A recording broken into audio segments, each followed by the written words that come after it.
It seems that we have a visitor, Holmes. Indeed. Come in. Hello, Sir Henry Baskerville. Did you have a good trip? But how do you know who I am? I had not announced my visit. By looking at your dress, it is totally unsuited to our wet English weather. This allowed me to deduce that you came here in a hurry and carrying the bare minimum in your luggage. Then there is a blue ink stain on your thumb, the same blue ink used by the passenger service at Waterloo Station to print their tickets. Your ticket has stained your thumb because of the rain. Also, my attention was attracted to your cufflinks with the initials HB, but still I had not yet made the connection with the famous Baskerville family. It is by remembering a Times article that I deduced your identity. It was telling of the odd death of Charles Baskerville and the likely return of his nephew and only heir, Henry. Brilliant! Your reputation is well-deserved, Mr. Holmes. But let me explain the purpose of my visit. You do not believe in legends, and you would like to clear the circumstances of your uncle's death. You need a factual, logical, and rational explanation of what some call the curse of the Baskervilles. And who else, in all modesty, but Sherlock Holmes and his faithful friend Dr. Watson would be able to solve such a mystery? Watson, my friend, pack your bags. We're leaving for Baskerville Hall. Tell us about the curse of the Baskervilles, Henry. Its origin dates back to my ancestor, Hugo Baskerville. It is said he was a vile person who earned the wrath of the devil. After his death, all our ancestors seemed to come to bad ends at Baskerville Hall. At the scene of each death, there were always dog or wolf tracks, but gigantic. Thus, over the centuries, a legend was built, that of a creature from hell, the Hound of the Baskervilles. My uncle was sure that it was a reality. He was convinced that the beast would take him sooner or later, as it took all those our lineage. With his last letter, he sent me this medallion. According to Charles, it was needed to break the curse of the Baskervilles, but he did not know how to use it. Do you believe in this legend, Mr. Holmes? We'll have to exhaust all other hypotheses before falling back on that one. Baskerville Hall in sight.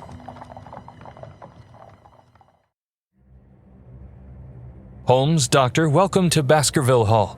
The servants are not here to welcome us, I fear. They were severely affected by the death of my uncle and have since retired. The family portraits gallery, I assume. But why such expressions on their faces?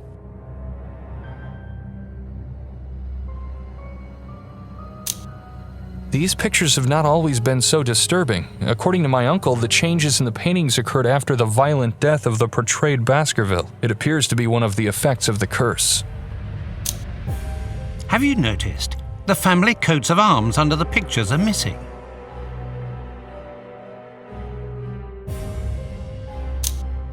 Indeed, it is an interesting point to begin our investigation. Where can these coats of arms be, and why did they disappear? Let's try to find them. I cannot stay here any longer. The sight of those ghastly faces is unbearable.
Sir Roger Baskerville is certainly one of the most famous hunters in all of Great Britain.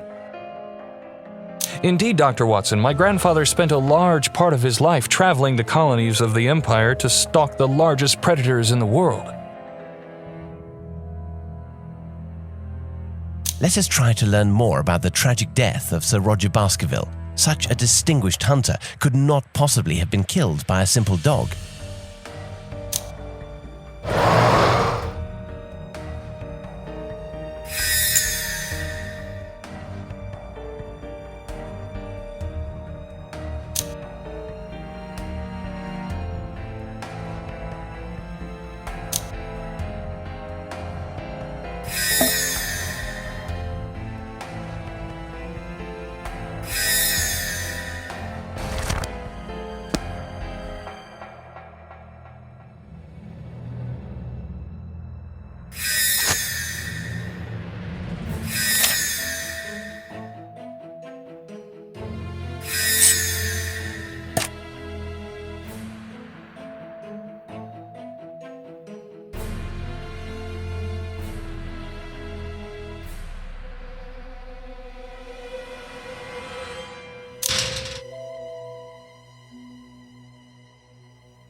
A unicorn, a dragon, a werewolf? I can't believe my eyes. Don't let appearances fool you, Henry. Dr. Watson is right. It is unlikely that these fantastic animals ever existed. It is, rather, a matter of a remarkable job of taxidermy.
Where are we? I believe the correct question is rather, when are we?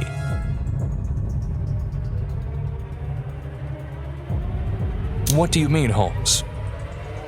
Look at these traces of struggle. Look at the shape of the room, its decoration. Everything appears as if Sir Roger was just killed. Smell the air. The odours of gunpowder and blood are still fresh. You don't really think that we went back in time, do you? Normally, I would reply no and laugh at your naivety, but for now I'd rather not say anything. I do not know how or why, but it seems that we have stepped back to a few minutes after the death of Sir Roger. There is always an explanation. Be patient.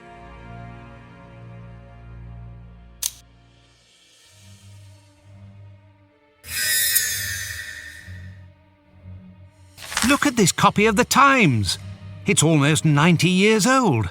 Either it is perfectly kept, or we are really at the beginning of the century.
We have all the pieces of the coat of arms of Sir Roger Baskerville. Let's go to his portrait.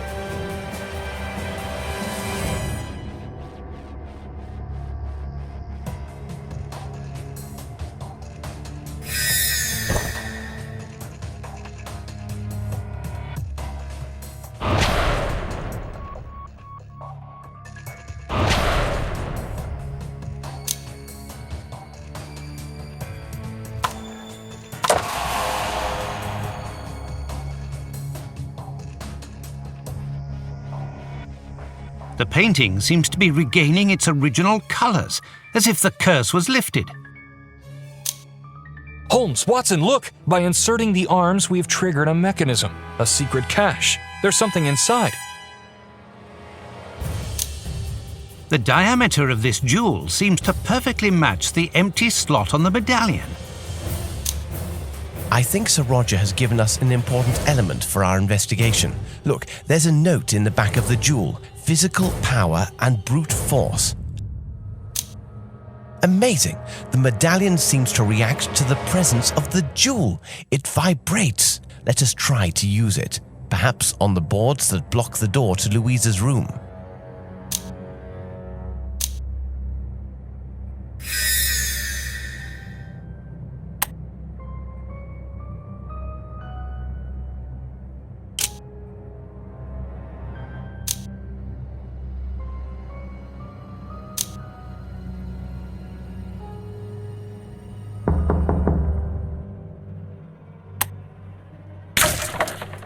Indeed, it seems that the powers of this locket give us interesting perspectives. Powers? Dear friend, let's not sink into superstition.